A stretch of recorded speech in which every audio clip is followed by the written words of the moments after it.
ಯುವಕನ ಕಾಟದಿಂದ ಬೇಸತ್ತ ವಿದ್ಯಾರ್ಥಿನಿಯೊಬ್ಬಳು ಫ್ಯಾನಿಗೆ ನೇಣು ಬಿಗಿದುಕೊಂಡು ಆತ್ಮಹತ್ಯೆ ಮಾಡಿಕೊಂಡಿರುವ ಘಟನೆ ನಂಜನಗೂಡು ನಗರದ ನೀಲಕಂಠ ನಗರದಲ್ಲಿ ನಿನ್ನೆ ರಾತ್ರಿ ನಡೆದಿದೆ. 17 ವರ್ಷದ ದಿವ್ಯಾ ನೇಣಿಗೆ ಶರಣಾಗಿರುವ ದುರ್ದೈವಿಯಾಗಿತ್ತು.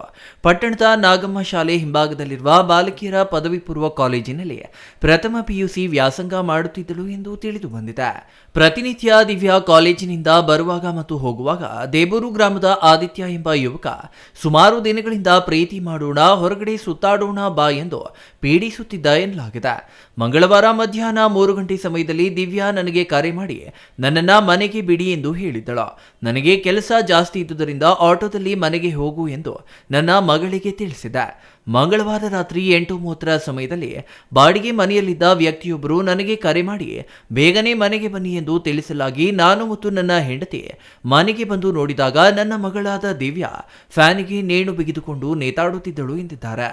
ತಕ್ಷಣ ಕೆಳಗೆ ಇಳಿಸಿ ಆಸ್ಪತ್ರೆಗೆ ಕರೆದುಕೊಂಡು ಹೋಗಿ ವೈದ್ಯರು ಪರೀಕ್ಷಿಸಿ ನೋಡಿದಾಗ ಸಾವನ್ನಪ್ಪಿದ್ದಾಳೆ ಎಂದು ತಿಳಿಸಿದ್ರು.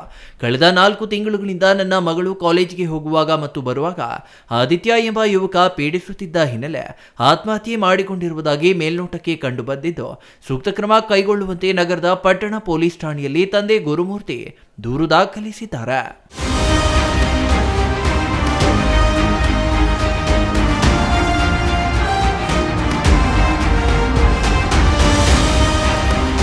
Kumar, CTV news, Nanjangud.